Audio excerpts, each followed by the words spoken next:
Comme je te le disais, j'ai reçu du Seigneur 4 instructions prophétiques concernant l'atmosphère et la situation que traverse actuellement la Côte d'Ivoire.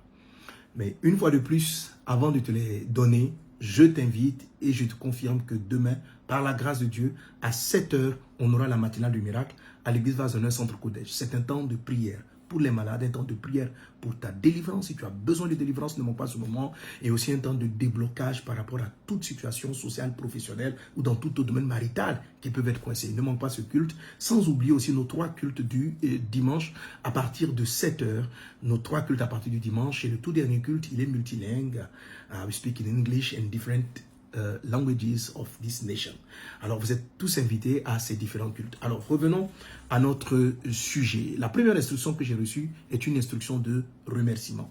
L'Esprit me faisait remarquer il y a quelque temps, m'a dit ceci: mon fils, as-tu été suffisamment reconnaissant à Dieu et au chef de l'État actuel et à son gouvernement pour le travail, l'excellence du travail qui a été abattu durant ces années?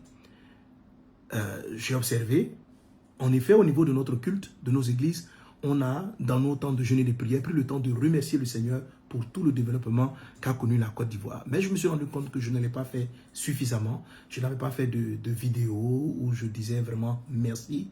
Merci au Seigneur et merci à nos différentes autorités pour tout le travail abattu. Vous savez, frères et sœurs, Dieu accorde un prix important à ce qu'on appelle l'action de grâce. Jésus a dit merci à Dieu quand bien même il y avait 5 pains et 2 poissons, c'est-à-dire insuffisant pour résoudre les différents challenges auxquels la foule qui suivait Jésus était confrontée. Mais Jésus nous a appris à savoir dire merci quand on constate un bienfait de Dieu. Et vraiment, il va sans dire que ces dernières années, la Côte d'Ivoire, en termes de développement infrastructurel, scolaire et dans beaucoup d'autres domaines, a pris vraiment une lancée qu'on doit saluer, pour laquelle on doit vraiment bénir Dieu. On aurait pu être dans une situation beaucoup plus mal au sorti de la guerre que celle dans laquelle nous sommes aujourd'hui. Et je veux par ces mots dire merci à Dieu, merci au chef de l'État, son Excellence le Président Alassane Ouattara, merci à tous les premiers ministres qui se sont succédés, merci à tous les ministres qui ont travaillé et à toutes les personnes de l'administration partout qui avaient contribué à cette image reluisante de la Côte d'Ivoire. Et nous croyons que Dieu, dans sa grâce divine, fera en sorte que le pays aille de gloire en gloire. Merci Seigneur. Ça, c'était donc la première instruction prophétique. Et tous ceux qui pensaient cela, vraiment, joignez-vous à moi pour dire ce merci à Dieu et merci au gouvernement et à tous les gouvernements qui sont succédés dans toutes ces périodes. Que Dieu vous bénisse abondamment, qu'il se souvienne de l'excellence de ce travail. La deuxième instruction prophétique que j'ai reçue est relative à l'atmosphère de peur, de trouble, de peur, de confusion qu'on retrouve répandue au sein de la population de Côte d'Ivoire et même auprès des amis de la Côte d'Ivoire. Je voudrais t'inviter pour cela à ouvrir ta Bible avec moi dans le livre de Matthieu chapitre 24 à partir du verset 6. Il est dit: vous entendrez parler de guerre et de bruit de guerre. 2 points. Gardez-vous d'être troublés, car il faut que ces choses arrivent, mais ce ne sera pas encore la fin. Dans ce passage, Jésus annonce des bruits de guerre. Il dit: vous entendrez parler de bruit de guerre. Et il dit, comme un avertissement important, gardez-vous d'être troublés. Pourquoi, si j'entends des bruits de guerre, je ne dois pas me troubler? Pourquoi est-ce qu'on ne doit pas être troublé lorsqu'on entend des bruits? Il va avoir ceci, il va avoir cela. On ne doit pas être troublé parce que le trouble dans le cœur attire les choses de sorte que ce ne soit plus des bruits de guerre, mais ça devient maintenant un vécu de guerre. Si vous entendez parler de bruits de guerre et que vous êtes troublé, vous attirez la guerre dans votre sein. Job dit ceci: ce que je crains ou ce que je redoute finit par m'atteindre. Alors j'aimerais te dire à toi, frères et sœurs, d'avoir le cœur calme. Le cœur de l'homme est la piste d'atterrissage des projets et des desseins de Dieu. Un cœur en paix permet aux desseins de Dieu de se réaliser dans sa nation. Quels sont les desseins pour la Côte d'Ivoire? Les desseins de la Côte d'Ivoire sont prophétisés dans son hymne. Une des strophes nous dit: notre devoir, c'est d'être un modèle de l'espérance qui est promise à l'humanité.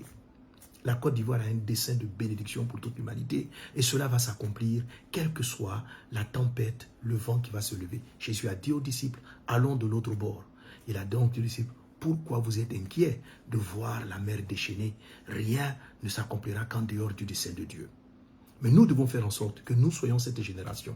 Car les Écritures déclarent dans le psaume 33 que les desseins de Dieu subsistent de génération en génération. Autrement dit, chaque génération doit faire en sorte que le dessein s'accomplisse durant son passage. Si elle est trop paniquée, si elle est trop heureuse, elle fait en sorte qu'un dessein est relayé à une génération d'après. Mais Dieu ne change pas ses plans, Dieu ne change pas ses projets. Je prie dans le nom de Jésus que la Côte d'Ivoire de cette génération soit celle-là qui va voir se lever ce que Dieu a prévu comme dessein favorable. Il va se lever dans cette nation des hommes et des femmes de manière excellente qui vont amener ce pays à être une grande bénédiction, à prospérer, être une grande bénédiction pour les nations. Donc ne soyez pas troublés. Qu'est-ce qui trouble? Parce qu'on n'a pas clairement dans son cœur le dessein de Dieu. Qu'est-ce qui trouble? Les expériences connues, les expériences qu'on a connues dans le passé, ces différentes crises survenues durant la période électorale. Nous croyons et nous prions dans le nom de Jésus que les élections ne soient plus jamais en Côte d'Ivoire des situations de confusion, que Dieu accorde la paix. Il est important que notre paix permette à la paix de Dieu de venir éteindre ce feu-là qui revient de cycle en cycle, de génération en génération. Je déclare dans le nom de Jésus que les desseins du mal s'étaisent dans le nom de Jésus, que les projets, selon Job chapitre 3, Job chapitre 5, pardon, verset, je crois, Job chapitre 5 en tout cas, il renverse le dessein des méchants, il renverse le dessein des hommes artificieux et il établit son dessein éternel. Qu'il en soit ainsi. Donc c'est cette instruction-là de déclarer ces paroles. Et ça me permet de vous dire ceci, parce que souvent ce qui trouble aussi, ce n'est pas seulement l'expérience du passé négatif, mais c'est aussi les nombreuses prophéties qu'on entend, qui nous amènent, qui ont une tendance maintenant à mener vraiment plusieurs, à mépriser le mot prophète a dit, le prophète dit, ou à paniquer lorsque un prophète a parlé. S'il vous plaît. 1 Jean chapitre 4, le Seigneur dit au verset 1, de ne pas se laisser troubler, de ne pas mettre foi en tout esprit, parce qu'il y aura beaucoup de faux prophètes. Oui, il y a de vraies prophéties, et il y a de fausses prophéties. Parce que les prophéties sont importantes, Satan les copie énormément. C'est la raison pour laquelle Dieu te demande de ne pas mettre foi, mais de prendre du recul. De prendre du recul. Chaque fois que vous entendez une prophétie, ne la jugez pas de fausse ou de vraie, ou créez de ce que vous avez entendu. Ne dites pas qu'une prophétie est fausse parce qu'elle annonce un malheur. Ce n'est pas vrai. Beaucoup de prophètes, comme Agabus dans le Nouveau Testament, ont annoncé des périodes de famine, ont annoncé l'emprisonnement de Paul. Cela ne voulait pas dire que c'était un vrai prophète de Dieu. Donc une prophétie peut annoncer des temps difficiles. Comme cette prophétie dont je parle Jésus en disant de garder le cœur sans trouble. Une prophétie aussi peut encourager, motiver. Et rappelle-toi des desseins de Dieu afin qu'il puisse motiver ton cœur. La Bible dit quoi concernant les prophéties? De prendre du recul. Il dit en 1 Thessaloniciens chapitre 5 de ne pas les mépriser. Alors même si vous avez écouté beaucoup de fausses prophéties, s'il vous plaît, ne tombe pas dans le piège de mépriser le ministère prophétique. Deuxième chose, il faut examiner la prophétie. Il faut l'examiner. Que ce soit un bon prophète, que ce soit un faux prophète, peu importe. Un bon prophète peut être inspiré par l'Esprit de Dieu dans un temps et après par l'esprit de sa propre colère ou de sa chair ou peu importe, il peut être inspiré. Pierre a dit c'est le Christ inspiré par Dieu et après il a parlé par le diable. Donc on peut l'être ainsi. C'est pourquoi l'apôtre Paul dit dans ce passage d'examiner et de retenir ce qui est bon. Donc prends du recul par rapport à tous les messages prophétiques que tu entends et puis prie toi-même pour savoir ce que tu dois faire. C'est pas parce qu'une prophète va te dire saute 5 fois que tu vas te lever pour sauter 5 fois. Parce qu'il a dit, on ne sait jamais. Si ce qu'il a dit c'est vrai, c'est pas vrai. Ça c'est de la panique, c'est de la peur. Et tu n'as pas à faire comme ça. Tant que tu es dans la peur, ne fais rien. Attends d'avoir la conviction de ce que tu vas faire. Voilà. Il y a de fausses prophéties. Il y en a qui sont de vraies. Mais c'est toi et ton attitude de réception dans le cœur qui va déterminer la suite. C'était la deuxième instruction. La troisième instruction que j'ai reçue est relative au choix de Dieu durant les périodes électorales ou au choix de Dieu en ce qui concerne les gouvernants en général. Et je prie que cette instruction-là puisse t'aider à savoir comment prier et peut-être qu'est-ce qu'il faut faire pendant cette période électorale. La période électorale, dans les démocraties, est une période où on renouvelle les instances gouvernantes. On va renouveler donc présidentielle, législative, etc. Il est important que nous sachions prier et faire des choix selon le cœur de Dieu. Ok? Dieu m'a posé cette question. Il m'a dit, j'ai trouvé David, l'homme selon mon cœur, et je l'ai établi roi d'Israël. Alors, si Dieu avait trouvé, il me dit, si j'ai trouvé David l'homme selon mon cœur, ça suppose que Saül qui l'a précédé n'était pas un roi selon le cœur de Dieu. Et Dieu me demande, mais qui l'a établi? Je dis, mais Seigneur, c'est toi qui l'as établi. En effet, les Écritures sont claires. Toute autorité est établie par Dieu. Mais le Seigneur me fait comprendre que les autorités, Dieu les établit en fonction de deux critères, de deux conditions. Généralement, les rois, les chefs d'État et autres sont établis en fonction du cœur de la population, en fonction du cœur des hommes. Si vous avez un cœur qui est corrompu, il est fort probable que vous, de votre choix, le choix d'un roi, d'un président, de Dieu, Dieu va établir une personne qui sera selon le cœur que la population a et désire. Pas ce que vous mettez dans les urnes, mais ce que vous avez. Donc, autrement dit, un peuple a le président qu'il mérite par l'attitude de son cœur. C'est la raison pour laquelle il nous faut prier pour que Dieu fasse ce qu'il a fait en Israël, c'est-à-dire établir un homme selon son cœur et non selon le cœur des hommes.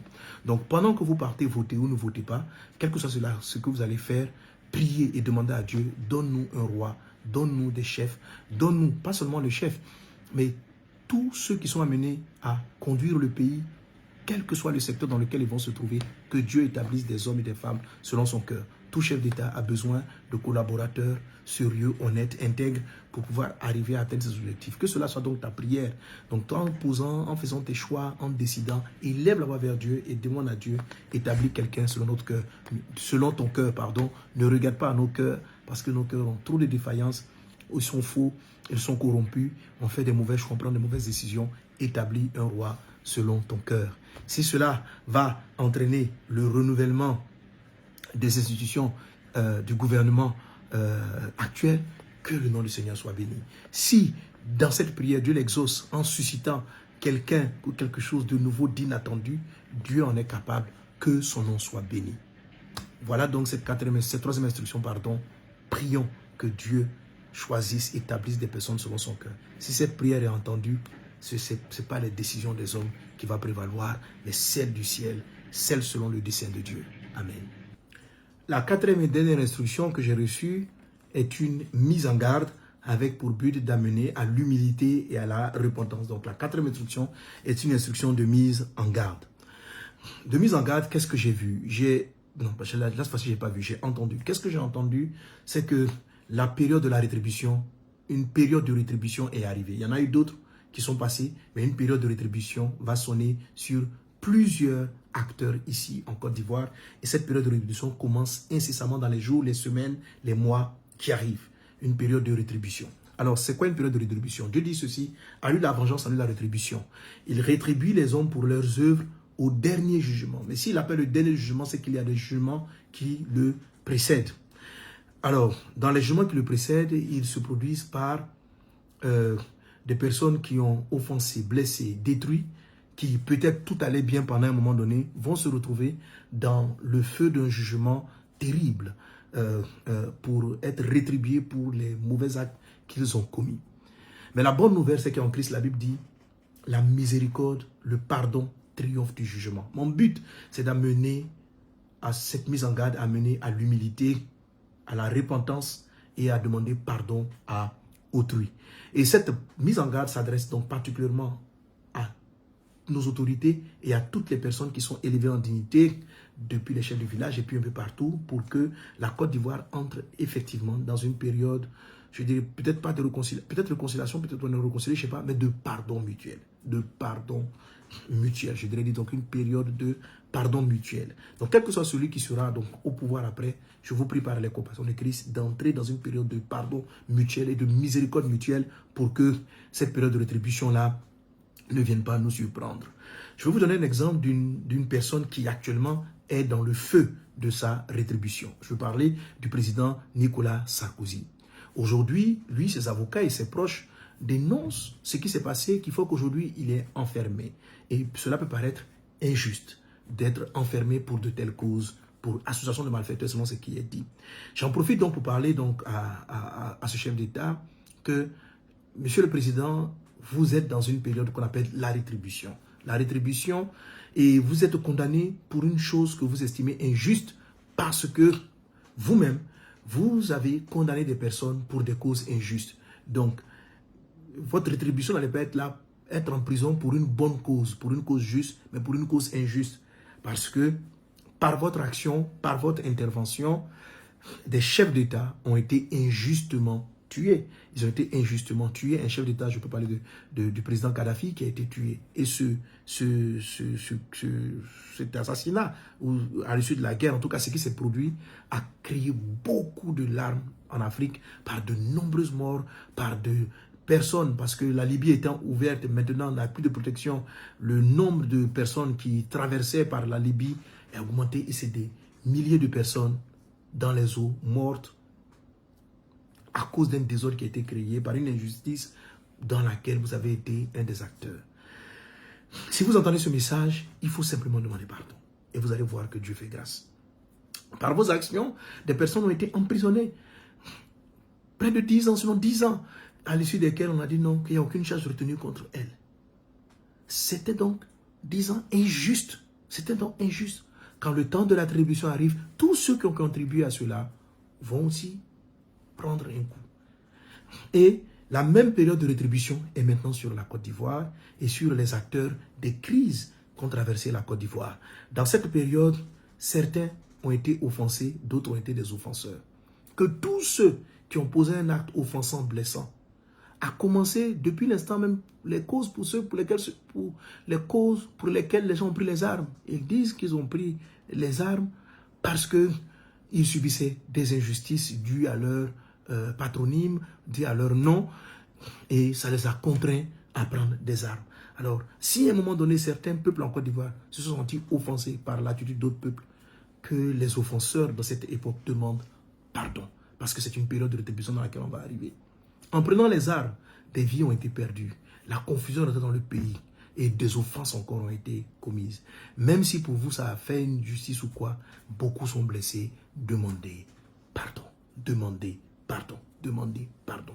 Cette étape du pardon, je n'ai pas envie de dire de la réconciliation, parce que je crois que dans l'ensemble, bon, peu importe, chacun peut analyser comment nous marchons dans la paix. Mais cette période de pardon devant Dieu est agréable à Dieu et va nous exempter, vous exempter de cette période de rétribution qui sera violente, brutale et qui va surprendre tout le monde.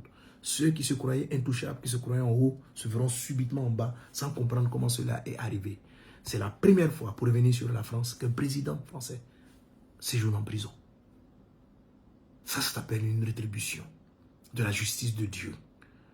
Voilà. Il a des qualités, mais nous tous, nous payons aussi pour nos défauts. C'est que les erreurs que j'ai faites, il y aura une rétribution pour cela. Mais je peux m'en sortir en demandant pardon. En demandant pardon. Que ceux qui vont entendre ce message puissent simplement s'humilier. Alors donc ainsi, voici donc ces 4 points que j'ai voulu partager avec vous. C'était d'abord le remerciement au gouvernement pour tous les travaux qui ont été faits. Ça a été deuxième instruction relative donc à l'environnement de peur qui prévaut sur la Côte d'Ivoire et puis sur le choix de Dieu en ce qui concerne les élections comme troisième prescription et la quatrième des prescriptions relatives à cette mise en garde pour amener le pardon mutuel dans cette nation. Que Dieu vous bénisse abondamment. Voici donc ces 4 instructions prophétiques que j'ai reçues. Que Dieu garde le pays, que la paix de Dieu soit notre partage au nom de Jésus. Amen.